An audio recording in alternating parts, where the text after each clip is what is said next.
तो आज हम फिर से भारत का इतिहास यानी प्राचीन भारत जिसकी क्लास पहली हो गई थी और अपन कर रहे थे पाषाण काल से संबंधित महत्वपूर्ण प्रश्न।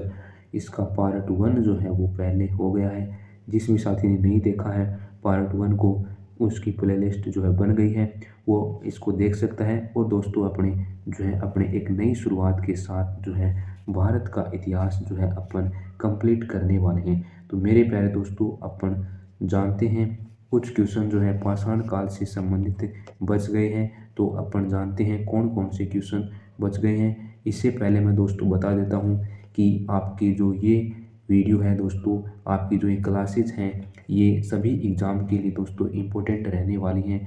चाहे आप किसी भी एग्ज़ाम की तैयारी कर रहे हो, जैसे कि एसएससी की तैयारी कर रहे हो, या फिर रेलवे की तैयारी कर रहे हो, या फिर डिफेंस की किसी भी एग्ज़ाम जैसे एयरफोर्स, नेवी, एनडीए, सीडीएस, जो भी एग्ज़ाम है इसकी तैयारी कर रहे हो, कोस्ट गार्ड, सभी के लिए जो है ये बहुत ही महत्वपूर्ण रहने वाला है। क्योंकि दोस्तों भारत का इतिहास यानी जीके के सेशन में सभी एग्ज़ाम में आता है। तो दोस्तों यहाँ पर आपको एक एक क्वेश्चन को बिल्कुल दोस्तों इम्पोर्टेंट कॉन्सेप्ट के साथ और पॉइंट प्रीवियस ईयर्स को कवर किया जाएगा। साथ में आप कह सकते हैं रिवीजन भी करवाया जाएगा। तो आज के अपने पहले क्वेश्चन की शुरुआत करते हैं। और आज का अपना पहला क्वेश्चन है, प्राचीन भारत में आए जो मानव में आग का प्रयोग है वो सर्वप्रथम जो है किस काल में जो है किया गया था। तो प्यारे दोस्तों आग का प्रयोग सर्वप्रथम कौन से काल में किया गया था। तो नवपाषाण काल में जो है सर्वप्रथम आग का प्रयोग किया गया था। तो सही आंसर क्या हो जाएगा, नवपाषाण काल इसका बिल्कुल करेक्ट आंसर हो जाएगा।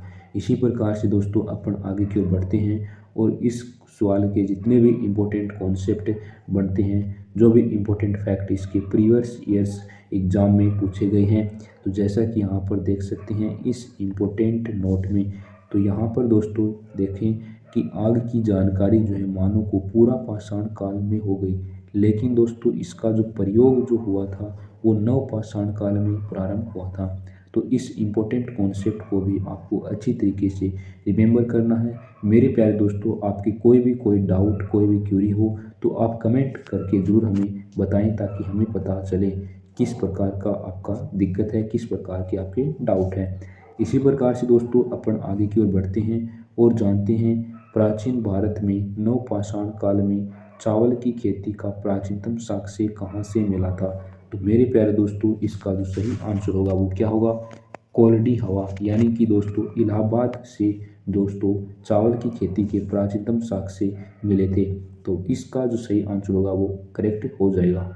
इसी प्रकार से दोस्तों इसके जितने भी इम्पोर्टेंट कॉन्सेप्ट जुड़े हुए हैं, जैसा कि यहाँ पर आप देख सकते हैं भारत में व्यवस्थित कृषि का जो प्रथम साक्ष्य है वो मेहरगढ़ से प्राप्त हुआ था। इस इम्पोर्टेंट कॉन्सेप्ट को भी आप अच्छी तरीके से ध्यान में रखना। इसी प्रकार से दोस्तों अपन आगे की ओर बढ़ते हैं और जानते हैं दोस्तों पाषाण काल के तीनों चरणों का जो साक्ष्य है वो बेलन घाटी यानी इलाहाबाद से प्राप्त हुआ था। इस इम्पोर्टेंट कॉन्सेप्ट को भी आपको अच्छी तरीके से ध्यान में रखना है। अब दोस्तों अपन अगले क्वेश्चन की ओर बढ़ते हैं और दोस्तों जानते हैं अगला क्वेश्चन के बारे में। तो मेरे प्यारे दोस्तों अगले क्वेश्चन अपने पास दे रखा है, प्रागैतिहासिक काल के उपकरण एवं हथियार जो हैं वो किससे बनाए जाते थे। तो इसका जो सही आंसर होगा वो क्या होगा, पत्थरों से दोस्तों औजारों को तैयार किया जाता था और पत्थरों से ही उनको बनाया जाता था। तो आई होप इसको आप अच्छी तरीके से समझ गए होंगे। इसी प्रकार से दोस्तों अपन अगले क्वेश्चन की ओर बढ़ते हैं और अपना अगला क्वेश्चन है, प्राचीन भारत में मानव ने सर्वप्रथम किस फसल का उपयोग किया था। तो इसका जो सही आंसर होगा वो क्या हो जाएगा, जो फसल का उपयोग किया था। इसी प्रकार से अपना अगला क्वेश्चन है दोस्तों, प्रागैतिहासिक काल के अंतर्गत कौन सी संस्कृतियों को शामिल किया गया है। तो इसका जो सही आंसर होगा वो क्या होगा, पाषाण की जो संस्कृतियां हैं उनको प्रागैतिहासिक काल के अंतर्गत शामिल किया गया है। तो इसका सही उत्तर ये हो जाएगा। इसी प्रकार से दोस्तों अपन आगे की ओर बढ़ते हैं और पाषाण काल से संबंधित जो महत्वपूर्ण प्रश्न हैं वो जानते हैं। तो यहाँ पर जैसा कि यहाँ पर आप देख सकते हैं, प्राचीन भारत में मानव द्वारा सर्वप्रथम किस धातु का प्रयोग किया गया था।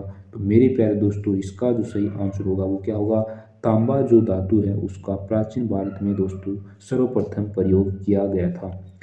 और दोस्तों अगले इसके जो इम्पोर्टेंट कॉन्सेप्ट हैं जो कि हमारी प्रीवियस ईयर्स एग्जाम में पूछे गए हैं, जैसा कि यहाँ पर दोस्तों इम्पोर्टेंट नोट में देख सकते हैं। औजारों में प्रयुक्त की जाने वाली पहली धातु तांबा थी तथा इस धातु का ज्ञान मनुष्य को सर्वप्रथम हुआ था। यानी दोस्तों इसका प्रयोग भी तांबे धातु का ही किया गया था और मनुष्य को ज्ञान जो हुआ था वो सबसे पहले तांबा धातु के बारे में ही हुआ था। तो इस इम्पोर्टेंट कॉन्सेप्ट आई होप आप समझ गए होंगे। फिर भी यदि कोई डाउट रहे, कोई भी क्वेरी रहे तो आप कमेंट बॉक्स में हमें कर सकते हैं, आपका सॉल्यूशन मिल जाएगा। इसी प्रकार से दोस्तों अपन अगले क्वेश्चन की ओर बढ़ते हैं और अपना अगला क्वेश्चन दे रखा है, प्राचीन भारत में पहिए का आविष्कार जो है वो किस पाषाण काल में हुआ था। तो मेरे प्यारे दोस्तों इसका जो सही आंसर होगा वो क्या होगा, नवपाषाण काल में दोस्तों जो है प्राचीन जो भारत में पहिए का आविष्कार किया गया था। तो इस इम्पोर्टेंट क्वेश्चन को भी आप अच्छी तरीके से तैयार करना है। मेरे प्यारे दोस्तों अगले क्वेश्चन की ओर बढ़ते हैं और अपन जानते हैं अगले क्वेश्चन के बारे में। अगला क्वेश्चन अपने पास दे रखा है, भारत में पाषाणकालीन सभ्यता का अनुसंधान सर्वप्रथम किसने किया और कब प्रारंभ किया। तो इसका जो सही आंसर होगा वो क्या होगा, रॉबर्ट ब्रूस पुट ने दोस्तों इसका प्रारंभ किया था। और मेरे प्यारे दोस्तों सन 1863 के अंतर्गत जो है इसको प्रारंभ किया गया था। इस इम्पोर्टेंट डेट को आप अच्छी तरीके से ध्यान में रखना और इसका साइंटिस्ट जो भी वैज्ञानिक हैं इसको प्रारंभ करने वाले उनको भी आप अच्छी तरीके से लिख सकते हैं। चाहे तो आप इसको कमेंट बॉक्स में भी लिख सकते हैं।